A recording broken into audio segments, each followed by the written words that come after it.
नमस्कार, ANB news देख रहे हैं आप। मैं हूं आपके साथ पल्लवी राजपूत और हमारे खास कार्यक्रम मुद्दा में आप सभी का स्वागत है।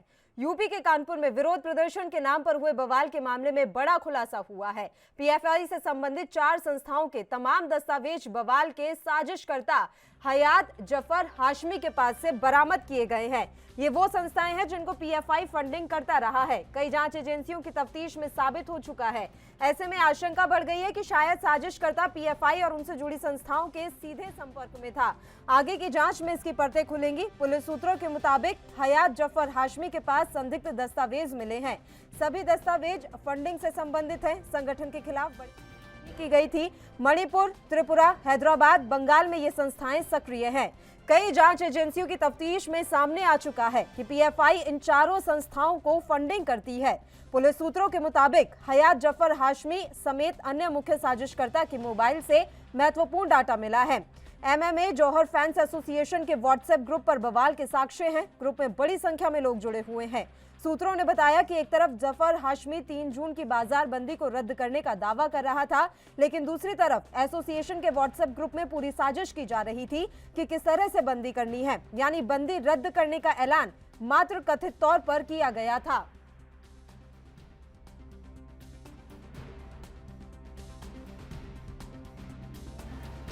मुख्य रूप से आज जो रूट मार्च किया जा रहा है, एक जनता में शांति व्यवस्था कायम रहे शहर के अंदर, उसके लिए किया जा रहा है। अब तक पुलिस ने करीब 29 लोगों को गिरफ्तार कर लिया है और जो फोटोग्राफ्स हैं, वीडियोस हैं, उसके माध्यम से और करीब 100 से अधिक लोग चिन्हित किए गए हैं। धीरे धीरे इन सभी लोगों की गिरफ्तारी की जाएगी। ये आज फ्लैग मार्च किया जा रहा है शांति व्यवस्था कायम करने के लिए, लोगों में एक विश्वास पैदा करने के लिए, और साथ ही साथ जो एंटी सोशल एलिमेंट्स हैं वो कोई भी बख्शा नहीं जाएगा, वो आइडेंटिफाई किए जा रहे हैं। हाँ, उसको करीब आज हम रिमांड की उसकी कोशिश करेंगे, जिससे कि उस पर जो जितने भी उसके अकाउंट्स हैं उनको हम वेरीफाई कर सकें और अन्य चीज़ें, उसकी प्रॉपर्टीज़ हैं, उनको देख सकें, और उस वेरिफिकेशन के पश्चात ही और अधिक अग्रिम कार्रवाई की जाएगी। सर, उसके ऊपर 12 मुकदमे दर्ज हैं। नहीं, उस पर करीब 6 मुकदमे हैं और 3 मुकदमे भी दर्ज हुए, टोटल 9 मुकदमे हैं उस पर। जी, अभी आपको इसके बारे में बता दिया जाएगा। जी, उसमें जब हम लोगों को आइडेंटिफाई करने की कोशिश कर रहे थे, तो कुछ दुकानों से जब डीवीआर चेक की गई तो उसके अंदर वो फॉर्मेटेड पाई गई। तो उन्हीं चीज़ों को देख रहे हैं कि किन परिस्थितियों में वो फॉर्मेट की। तो कानपुर हिंसा के पीछे पीएफआई कनेक्शन है, जिसके दस्तावेज और तार पुलिस को मिल गए हैं। इससे हयात जफर हाशमी का सीधा कनेक्शन होने की आशंका बढ़ गई है और उसके मोबाइल में सबूत भी मिले हैं। आपको बता दें कि पीएफआई 4 संस्थाओं को फंडिंग करता है और एजेंसियां इन पर नकेल कस चुकी हैं। कानपुर में विरोध प्रदर्शन के नाम पर हुए बवाल के मामले में ये बड़ा खुलासा हुआ है। पुलिस सूत्रों के मुताबिक हयात जफर हाशमी के पास संदिग्ध दस्तावेज मिले। इन 4 संस्था के दस्तावेज मिले हैं। उनमें AIIC, RIF, SDPI, CFI शामिल हैं। सभी दस्तावेज फंडिंग से संबंधित है, जिसमें यह जानकारी है कि किस तरह से फंडिंग होती है और उसको किस तरह से बांटना है। आपको ये बता दें कि पीएफआई का CAA में नाम आया था। संगठन के खिलाफ बड़ी कार्रवाई भी की गई थी। मणिपुर, त्रिपुरा, हैदराबाद, बंगाल में ये संस्थाएं सक्रिय हैं। कई जांच एजेंसियों की तफ्तीश में सामने आ चुका है कि पीएफआई इन चारों संस्थाओं को फंडिंग करती है। पुलिस सूत्रों के मुताबिक हयात जफर हाशमी समेत अन्य मुख्य साजिशकर्ता के मोबाइल से महत्वपूर्ण डेटा मिला है। एमएमए जौहर फैंस एसोसिएशन के व्हाट्सएप ग्रुप पर बवाल के साक्ष्य हैं। ग्रुप में बड़ी संख्या में लोग जुड़े हुए हैं। सूत्रों ने बताया कि एक तरफ जफर हाशमी 3 जून की बाजार बंदी को रद्द करने का दावा कर रहा था, लेकिन दूसरी तरफ एसोसिएशन के व्हाट्सएप ग्रुप में पूरी साजिश की जा रही थी।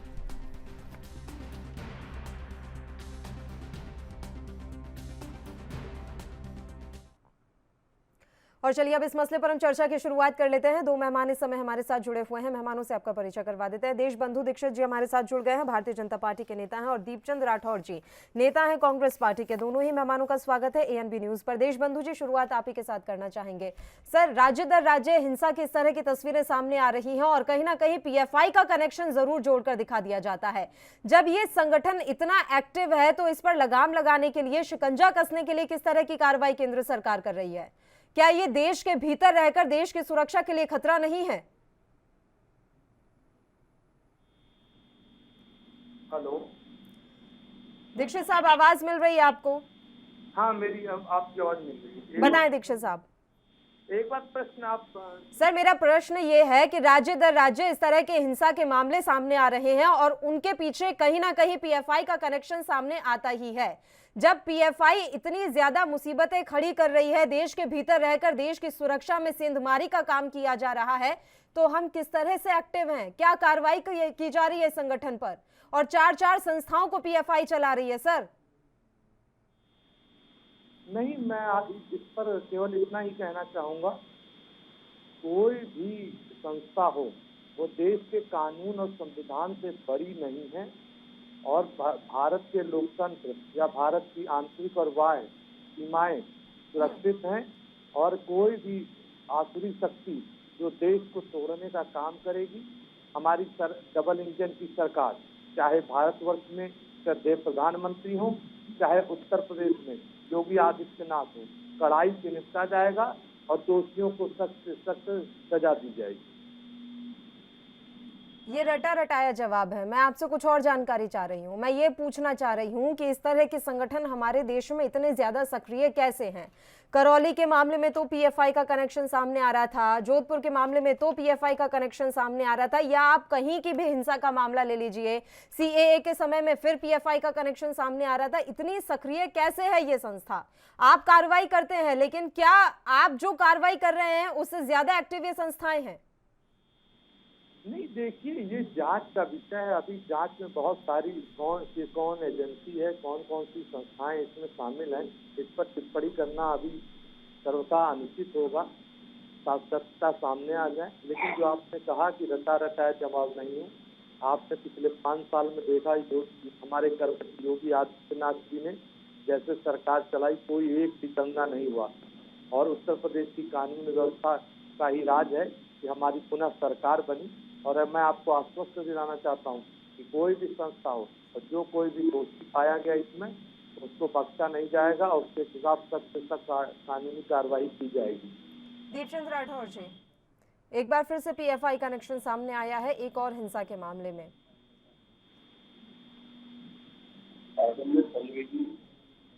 बताना चाहूंगा कि सवाल धर्म, बड़ा सवाल ये है कि आज धर्म देश और कानून का है। जहाँ तक धर्म का सवाल है, कोई भी धर्म नहीं कहता कि दंगा करो, लेकिन सारे दंगे की जड़ और बुनियाद धर्म बन जाती है। कोई भी धर्म नहीं कहता कि नफरत करो, लेकिन सारी नफरत फैल रही है धर्म के नाम पर। कोई भी धर्म नहीं कहता कि दंगे फसाद करो, लेकिन सारे दंगे धर्म के नाम पे हो रहे हैं। अब आपको मैं बताना चाहूंगा कि आपने जो पूछा भारतीय जनता पार्टी प्रवक्ता, वो गोल गोल बात करके चलेगी। मैं आपको इस पर सोच से बता दूं, राजनीतिक कट्टरपंथी संगठन पॉपुलर फ्रंट ऑफ इंडिया का इसको बैन होना चाहिए। हम तो मांग कर रहे हैं। मध्य प्रदेश में, कर्नाटक में 8 साल से सरकार में है और 18 राज्यों में भारतीय जनता पार्टी की सरकार है। इनके खुद के मंत्री तेजस्वी सूर्या, उनके 15 दिसंबर 2020 में उन्होंने सदन में पूछा था कि पीएफआई को बैन कब करोगे। तो ये देश के अंदर उन्माद सांप्रदायिक फैलाते हैं, जो गृह मंत्रालय में फैलाता कहा जाता है। अगर पीएफआई को बैन कर देंगे तो दोषारोपण किसके ऊपर छोड़ेंगे? अच्छी बात तो यह है सलूजी, आपको मैं बताना चाहूंगा, जिस तरह लोहिया पुरुष सरदार पटेल ने एक बार में हिंसा और अनुवाद फैलाने वाली आरएसएस को बैन किया था। 4 फरवरी 1948, 5 दिन के अंदर महात्मा गांधी के हत्यारों जो आरएसएस को उनको बैन कर दिया था और ये कहा था कि हिंसा फैलाने वाली कोई भी ऑर्गेनाइजेशन है उसका अंत होना चाहिए। लेकिन भारतीय जनता पार्टी वो कोर्ट ने उसके बाद आरएसएस के ऊपर बैन हटा दिया था।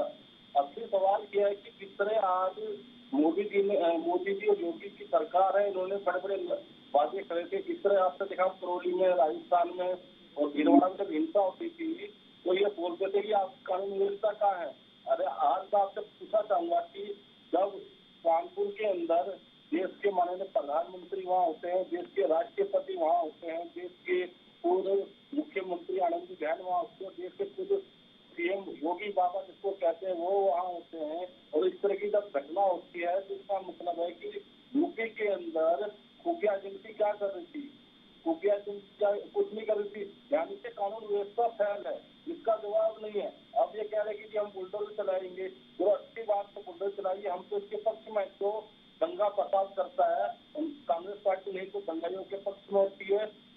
मैं तो स्पष्ट तौर से कहता हूँ कि जो पत्थरबाज हैं, चाहे वो किसी भी समुदाय से हो, किसी भी धर्म से हो, किसी भी जाति से हो या किसी भी पॉलिटिकल पार्टी से हो, उनके ऊपर खिलाफ कार्रवाई होनी चाहिए। अब लेकिन ऐसा है एक सर, तरफा कार्रवाई नहीं होनी आपने चाहिए। ये धर्म और मजहब की बात छेड़ी दी, तो अब मुझे ये बताएं कि जब भी इस तरह का कोई भी घटनाक्रम होता है या कोई भी ऐसी हिंसा की घटनाएं सामने आती हैं, एक ही धर्म और एक ही मजहब के लोग इसमें क्यों पाए जाते हैं? फिर दिक्कत ये होती है कि 80-20 की बात कर रहे हैं राजनेता, दिक्कत ये होती है कि आप धार्मिक राजनीति कर रहे हैं। हर घटनाक्रम में एक ही समुदाय के लोगों का नाम शामिल क्यों? ऐसी कौन सी परेशानी है या ऐसी कौन सी दिक्कत है, ऐसा कौन सा असंतोष है कि हर आपत्तिजनक घटना में इसी समुदाय के लोगों का नाम आ जाता है? आदरणीय पल्लवी जी, ये जो भी कानपुर में घटना हुई है, ये भारतीय जनता पार्टी की मुख्य प्रवक्ता और राष्ट्रीय प्रवक्ता है, जिन्होंने एक विवादित बयान दिया। नुपुर शर्मा। इस्लामिक हेलो नुपुर शर्मा के बयान पर बंदी का ऐलान किया गया था, लेकिन अभी जो व्हाट्सएप ग्रुप से तमाम सबूत मिल रहे हैं वो कुछ और दर्शा रहे हैं सर। लंबी चौड़ी प्लानिंग चल रही थी, योजना चल रही थी कि किस तरीके से असंतोष यहाँ पर किया जाए, किस तरीके से लोगों को परेशानी दी जाए, दंगा फैलाने की पूरी साजिश रची जा रही थी। पल्लवी जी, मैंने आपको क्या कहा? आपको मैंने स्पष्ट तौर से कहा कि कांग्रेस पार्टी कभी भी सांप्रदायिक जो उन्माद फैलाते उसके पक्ष में नहीं है, उन पर कार्रवाई करे। आपको भारतीय जनता पार्टी को और उनकी सरकार को रोका किसने है? लेकिन किसी एक समुदाय के बारे में, आज मैं हिंदू सनातन धर्म से बिलोंग करता हूँ, अगर मेरे हिंदू धर्म को कोई भी मतलब उसके गलत बयानबाजी करेगा जिसकी मैं पूजा पाठ करता हूँ, तो उसके ऊपर तो कुछ ना कुछ तो रिएक्शन तो दिखेगा ना पल्लवी जी, ये तो मानना पड़ेगा आपको। आज ठीक है, बीजेपी और ठीक है, ठीक है, ठीक है। कानपुर का मसला चलिए मान लेते हैं सर, कानपुर में जो कुछ भी हुआ नुपुर शर्मा उसकी वजह थी। राजस्थान में जगह जगह, चाहे वो जोधपुर हो या करौली हो, वहां पर जो हुआ उसकी वजह कौन था? और उस पूरे कांड में भी एक ही समुदाय के लोगों का नाम आ रहा था, ऐसा क्यों? सिर्फ बात कानपुर की नहीं है, पूरे देश की है सर। पूरे देश में इस तरह की हिंसा और अराजकता का माहौल हो रहा है, और इस माहौल को फैलाने में एक ही समुदाय के लोगों का नाम सामने क्यों आता है? ये असंतोष क्यों पनप रहा है? मैं बिल्कुल आपको जिम्मेदारी से कहना चाहूंगा कि 2024 की तैयारी है, इनके पास कोई मुद्दा नहीं होता है, इसलिए हिंदू मुसलमान राजनीति करते हैं। इनके पास विकास की राजनीति नहीं है, इसलिए ये अभी से उसको एक बेस तैयार कर रहे हैं। मैं ये मानता हूँ कि मेरा मानना है कि जो चीजें बीत गई है उसे खोदने का काम क्यों कर रहे हैं? आज देखा नहीं, हिंदू मस्जिद, ज्ञानवापी मस्जिद, अरे हम एक नए इतिहास की ओर जा रहे हैं और आप भूतकाल की ओर जा रहे हैं। भारतीय जनता पार्टी इस तरह की 900 मस्जिदों की लिस्ट लेके बैठ रखी है, तो आप बताइए कि विवाद कौन कर रहा है? विवाद अगर एक दिन का हो तो उसको सुलझाया जा सकता है पल्लवी जी। अगर रोज नया नया विवाद खड़ा करेंगे तो रोज तो ये उन्माद तो होगा। इसके लिए आप भारतीय जनता पार्टी के प्रवक्ता से पूछे, भाई आप क्यों नहीं कह रहे? मैं आज इनके खुद आज इनके मंत्री है, वो क्या कह रहे हैं मैं आपको दिखाना चाहूंगा कि आरएसएस का झंडा, ये देखिए कि इसको राष्ट्रीय ध्वज की तुलना आरएसएस के झंडे से करते हैं, तो आप ये बताइए अभी उन्माद कौन फैला रहा है? जबकि किसी भी मंत्री ने संतरी ने इस पोस्ट पे भारतीय जनता पार्टी के किसी भी नेता ने बयानबाजी नहीं दी है, और नहीं नुपुर शर्मा के ऊपर जवाब किसी भी दूंगी, नेता ने लेकिन आप फिर मुझे इस बारे में भी जवाब दें सर। आरएसएस प्रमुख ने बयान दिया था कि हम हर मस्जिद में शिवलिंग क्यों ढूंढ रहे हैं, हमें खाई को बढ़ाना नहीं है, कम करना है। आप उनके इस बयान का समर्थन करते हैं क्या? आप उनके इस बयान का प्रचार करेंगे कि देखिए अब तो आरएसएस प्रमुख भी अपील कर रहे हैं, जिन पर लगातार आरोप लगते रहे कि वो तुष्टीकरण की राजनीति करते हैं? अगर पल्लवी, अगर मोहन भागवत जी का मैं सम्मान करता हूँ, वो बहुत आदरणीय है, उन्होंने ये बात सही कही है। उनको दिख रहा है कि जिस तरह हर मस्जिद में अगर आप शिवालय देखोगे तो उन्माद तो होना ही है। तो उन्होंने स्पष्ट तौर से कहा कि आप हर मंदिर में शिवालय ना देखे, जो है वो। अगर मैं आपको स्पष्ट तौर से कह दूं, आज ताजमहल एएसआई के अंडर में है। अगर खुद कांग्रेस पार्टी, अगर भारतीय जनता पार्टी अगर चाहती है, अगर हिंदुओं को कुछ देना चाहती है, तो वो खुद डायरेक्ट क्यों नहीं देती? ये लड़ाई का घर ही नहीं होता। लेकिन भारतीय जनता पार्टी ये चाहती है किसी ना किसी तरह से उन्माद फैले। पहले इन्होंने राम के नाम पर इलेक्शन लड़ा, आपकी बार ये बाबा के नाम से इलेक्शन लड़ रहे हैं। अच्छा देशबंधु जी, 2024 की तैयारियां हैं? दीक्षित साहब आवाज मिल रही है? हाँ, राठौर बताएं सर। राठौर साहब मानसिक विक्षिप्त हो गए हैं। 5000 साल पहले जो है इन्होंने सुप्रीम कोर्ट में हलफनामा देकर राम के अस्तित्व के नाम मिटाया।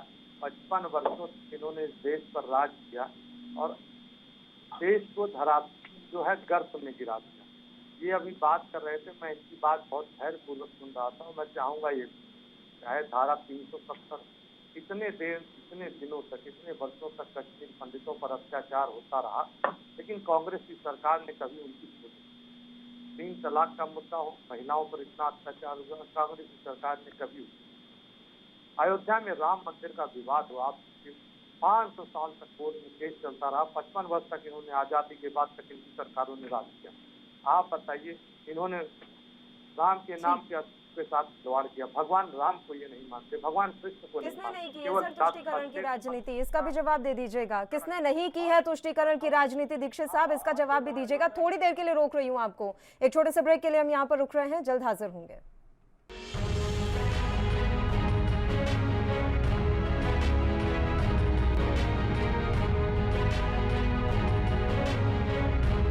ब्रेक के बाद एक बार फिर से आप सभी का स्वागत है। दोनों मेहमान लगातार हमारे साथ बने हुए, एक बार फिर से चर्चा की शुरुआत कर लेते हैं। देशबंधु जी, आप अपनी बात जारी रखिए और मुझे ये भी बता दीजिएगा कि तुष्टीकरण की राजनीति से कौन सी पार्टी अछूती रही है?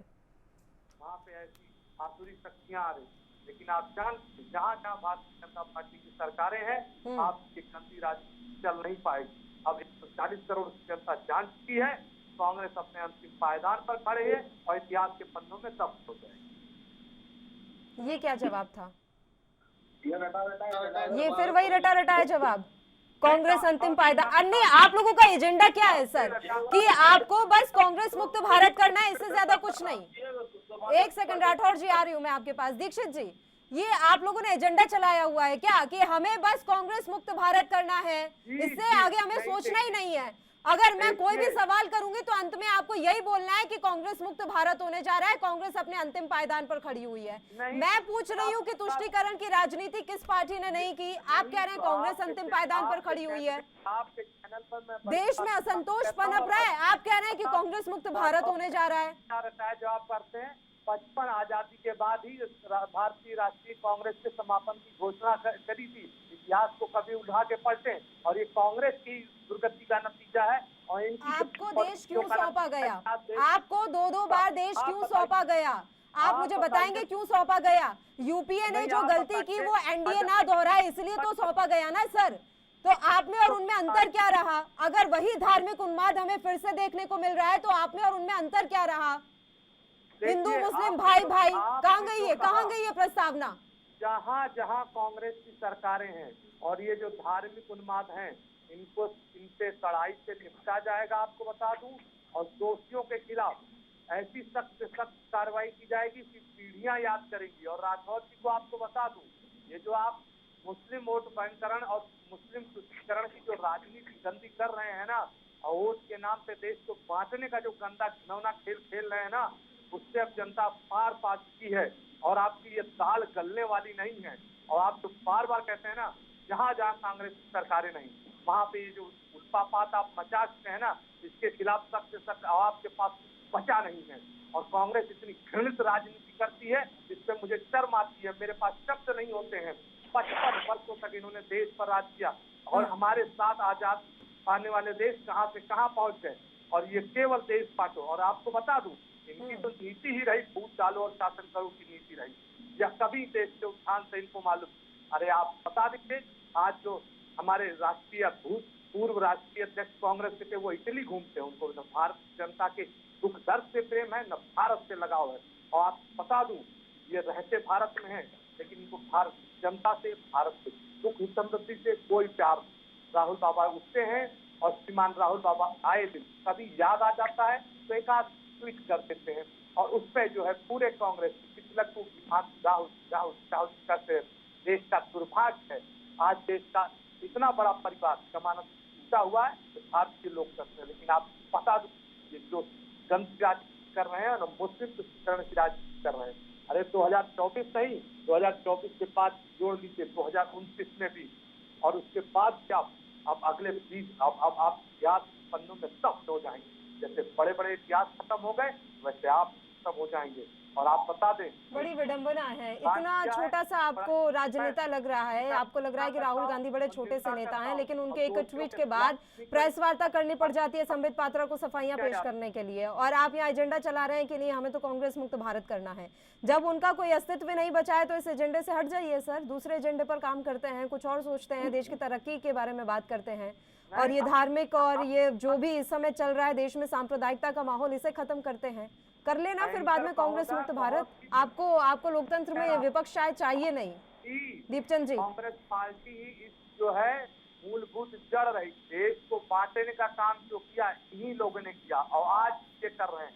चलिए ठीक है, दीपचंद जी कुछ कहना चाह रहे हैं आपसे, सुन लीजिए। दीक्षित साहब, राठौर जी कुछ कहना चाह रहे हैं आपसे। गंदी राजनीति के ये दोषक बन जाते हैं, और आप तो कहती है ना कि मैं कांग्रेस मुक्त भारत की बात कर रहा हूँ। अगर कांग्रेस पार्टी आजादी के बाद ही खत्म हो जाती ये दौर ही नहीं आता।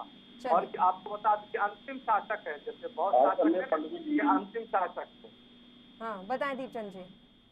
आदरणीय पल्लवी जी, मैं बड़ी जिम्मेदारी से ये बात कहना चाहूंगा, अगर मुस्लिम कट्टरवाद खराब है तो हिंदू कट्टरवाद भी खराब है। आज जो ये भारतीय जनता पार्टी के लोग जो ये बीज बो रहे हैं, आने वाले समय में काटना बड़ा मुश्किल होगा। दीक्षित साहब सुनिए, अब मैंने आपका जवाब मैंने आपको सुना, आप धैर्य रखिए। अब हमें आपसे ना हिंदू होने का सर्टिफिकेट और राष्ट्रवादी का होने का सर्टिफिकेट भारतीय जनता पार्टी से बिल्कुल नहीं चाहिए। आप मेरी बात सुनेंगे दीक्षित साहब? आप ही बोल लीजिए फिर। और आपको एक चीज बता दूं, अब दीपचंद जी, विपक्ष को आवाज बुलंद करनी पड़ेगी, वैसे ही आवाज दबाई जा रही है विपक्ष की। अगर आप इस तरीके से शांत होकर बैठ जाएंगे फिर तो हो गया काम। मैंने इनके बारे में जब ये बोले तो शब्द नहीं बोला, अगर इस तरह बोलेंगे तो ठीक है, एक एक करके बात कर लेते हैं, दीक्षित जी एक एक करके बात कर लेते हैं। आप अपनी बारी में बोल लीजिएगा सर, एक एक करके बात कर लेते हैं। आप कंटिन्यू बोलते रहेंगे, दोनों की आवाज सुनाई नहीं देगी। एक एक करके बात करते हैं। करूंगा, मैंने भी आपकी बात को बहुत ध्यानपूर्वक, लेकिन गलत सुनिए ना, और व्यर्थ की बात करना ये गलत, ये झूठ नहीं चलेगा कि आप टीवी चैनल पे आ जाए पल्लवी जी और झूठ भाई साहब। अरे सारे सच का ठेका तो भारतीय जनता पार्टी लेकर ही चलती है ना देश में। सारे सच का ठेका तो आप लोग ही लेकर चलते हैं, बाकी हर किसी को तो बस झूठ बोलना आता है। सारी सच्चाई दिखाने का ठेका, हिंदुत्व का ठेका सब बीजेपी ने तो ले रखा है। बाकी सब देश में ऐसे ही रह रहे हैं सर, किसी के पास कोई सच नहीं है बताने को, किसी के पास कोई ताकत नहीं है अपना धर्म और अपने मजहब की रक्षा करने को, इसलिए आपको ये तमगा लेकर आगे चलना पड़ रहा है। अब आप शांत हो जाइए, दीपचंद जी की बात सुन लीजिए। पार्टी की सरकार आई हो, चाहे 2014 आवाज डाउन कीजिए इनकी, 2017 हो चाहे 2019 हो, बोले राठौर साहब आप बोले, विगत आने वाले 2024 हो, आप बता दीजिए 6 चुनाव हुए और राज्यों में चुनाव हुए, आज इनकी दुर्गति आप देख लीजिए। माइक डाउन कर दीजिए प्लीज। हो गया सर उनका माइक डाउन, आप बोले तो सही, आप भी तो चुप होकर बैठ जाते हैं। पल्लवी जी ऐसे मजा नहीं आएगा ना, देखो मैं अगर अपनी बात रखूंगा तो मैं अपनी बात रखूंगा ना। सर आपकी आवाज मुझे सुनाई दे रही है, आप बात रखें तो सही। आपको लगता है सत्ता पक्ष कभी विपक्ष की आवाज बुलंद होने देगा? आपको अपनी जगह खुद बनानी पड़ेगी सर। पल्लवी जी बात मैं आपको बता रहा हूँ अब कि ये जिस तरह भारतीय जनता पार्टी के हमें सर्टिफिकेट दे रहे हैं हिंदू होने का, तो इनकी हमें जरूरत नहीं है। आजाद भारत से पहले अगर किसने राम का नाम आत्मसात किया वो थे महात्मा गांधी जी, और आप महात्मा गांधी जी के हत्यारे के साथ खड़े हो। अगर सावरकर का अगर आप इतने उनके आप देश के प्रति हो तो आप कहिए सावरकर मुर्दाबाद, आप में हिम्मत नहीं है, आप कहिए सावरकर मुर्दाबाद। और जो आप अभी आप कह रहे हो कि मोदी जी के आने से ये हुआ, अरे मोदी जी के आने से महंगाई का मैं नहीं निकलता है। आपके जब मोदी जी कहते हैं जब रुपया उठता है तो प्रधानमंत्री जी को मुंह से शर्म से झुक जाना चाहिए। आज आपके प्रधानमंत्री शर्म से झुकेंगे क्या? नहीं झुकेंगे। ये हमारे देश का दुर्भाग्य है कि एक चाय बेचने वाले को हमने आज देश सौंप दिया। जो सारे 8 सालों में जितने भी कांग्रेस पार्टी ने संसाधन बनाए थे वो सारे बेच खा चुके हो आप लोग। आपके पास कुछ नहीं है, आप सिर्फ झूठ और भ्रम की राजनीति करते हो। मैं आपको स्पष्ट तौर से बताना चाहूंगा कि जब महंगाई के टाइम में आपके बोलते थे कि बहुत ही महंगाई की बात, अब की बार मोदी सरकार, आज महंगाई के ऊपर मैं क्यों नहीं बोलते हो? दूसरी बात, आपने लोगों के साथ खिलवाड़ करा, लोगों के साथ झूठ बोला, आपने क्या करा? आपने लोगों, जब आपसे लोग, देश का युवा रोजगार मांगता है तो आप उन पर NSA-FI लगाने की बातें करते हो और एक तरफ बोलते हो कि आपने देश के हित के लिए और देश के विकास के लिए ये करा। और दूसरी बात, आप कौन से, किस राष्ट्रवाद की बात करते हो, किस राष्ट्रवाद की बात कर रहे हो आप? दीक्षित साहब, मैं आपसे पूछना चाहूंगा, 8 साल के अंदर एक भी उपलब्धि बता दीजिए। और 370 और 35 से हटने से क्या आतंकवाद कश्मीर में खत्म हो चुका है? आज देखा नहीं किस तरह कश्मीर में पलायन हो रहा है। आज आपके मोदी जी कहाँ चले गए जो वहां के कश्मीर के लोग पलायन कर रहे हैं? 370 हटने के बाद और 35 हटने के बाद 10,000 लोगों ने पलायन करा है। पिक्चर बनाने से देश नहीं चलता है, द कश्मीर फाइल से देश नहीं चलता है। उसको चलाने के लिए, वहां को विकास के लिए उनको सपोर्ट चाहिए होता है। आपको आप आता लोगों ने चलाना नहीं तो करा। इस तरीके जैसे से 1990 बेकदरी नहीं के होती ना अंदर कांग्रेस आपने पार्टी कहा की, तो आप ही चला लेते बंद फिर कर अच्छे रहे हो से। आप। आप कौन सा चला पाए सर सही ढंग से? एक एक राज्य आपके हाथ से निकलते जा रहे हैं, लोगों का विश्वास आप खोते जा रहे भाई, हैं। आप जो कह रहे हो कि कांग्रेस मुक्त करने की बात, तो खुद भाजपा कांग्रेस युक्त होती जा रही है। चलिए, खुद ठीक है। कांग्रेस भाजपा युक्त होती जा ठीक रही है, है। समय की कमी रोक रही हूँ आपको। आप दोनों ही मेहमानों का शुक्रिया चर्चा करने के लिए, आप हमारे साथ जुड़े, आपने अपना समय हमें दिया। और इसी के साथ मुद्दा में भी इतना ही। मुझे दीजिए इजाजत। देश और प्रदेश की तमाम ताज़ा खबरों के लिए आप बने रहिए हमारे साथ। नमस्कार।